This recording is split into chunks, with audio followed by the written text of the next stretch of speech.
Thank you, everyone, and good morning. Thank you for this chance to join. So I bring you all greetings from Singapore, and I hope you're all well during these uncertain times. Let me start with my observations. I think from GrowAsia's observations around the impact of COVID on the food and agriculture supply chains, and then I will look at some of the things that we are doing. So I'll split it into two parts. So on this first slide, certainly the pandemic has not spared the family farmers, and Chris has definitely highlighted the impact on farmers and the co-ops. There's also quite a number of surveys that's being done. So this is an example that has been done by the Global Alliance for Improved Nutrition.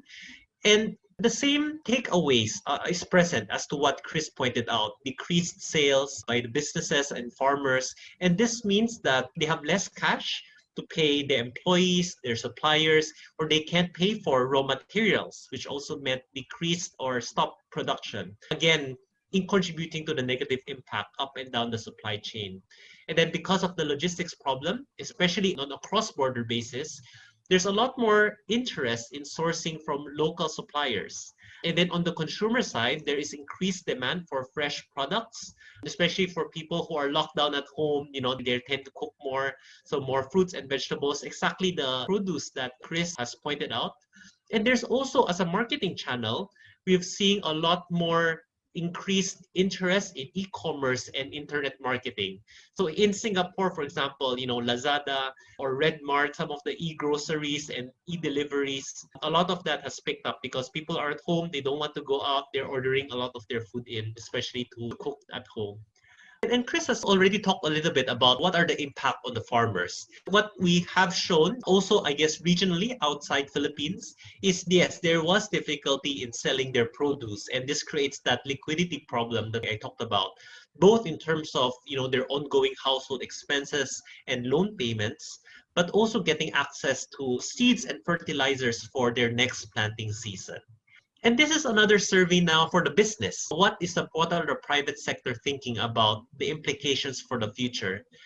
I wanted to say that many of the trends that you see here, such as the changing consumption patterns, focus on food safety, disintermediation in the supply chain that brings the producer closer to the end consumer, all of these were already underway even before COVID-19. And COVID really just accelerated these changes.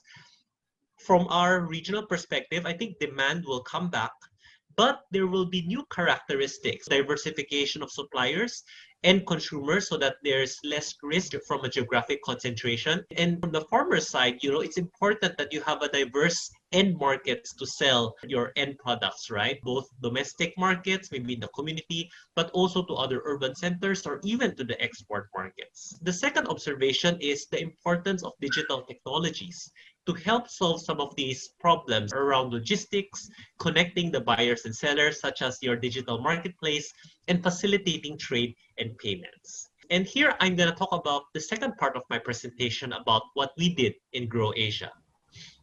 We convened a roundtable in May this year, and initially 6 areas were identified. We've eventually narrowed it down to 4 working groups around logistics, mobile money, marketing, and enabling environment or the digital policy.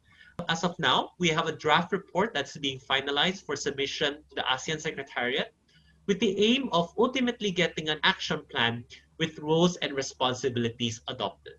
And what I'm presenting here is a summary of the ideas that is being covered by this report. Certainly, there are short-term solutions that can be done in response to COVID, but how can we protect the supply chains against future pandemics and other unforeseen events in the long term? So in logistics, for example, what Grab has done in Southeast Asian cities, organizing transport, right? Can we bring that same solution to rural logistics so that you consolidate the backloads, you fill up the trucks that might otherwise return empty, or work with people who have idle vehicles but are looking for other sources of income? On the cash flow side, is there an opportunity to increase the financial access by promoting e-wallets and mobile money? And in our conversation with donors, through this same channel, can we distribute e-vouchers, so that this transfers credit also to farmers to buy inputs for the next season? And this is my final slide to just share with you what's happening in 2 other countries in GrowAsia. So in Cambodia, a consortium of some of the mobile money operators work with the government to transfer payments for those that have been unemployed because of the pandemic. And now we're working with the World Bank to use that same system to transfer e-vouchers. And that is also being discussed in Myanmar to deliver these e-vouchers to be complemented by digital extension services as well. So farmers receiving advice on their smartphones. That's a very quick share from my side. Happy to talk further during our sharing. Mabuhay ang pamilyang magsasaka.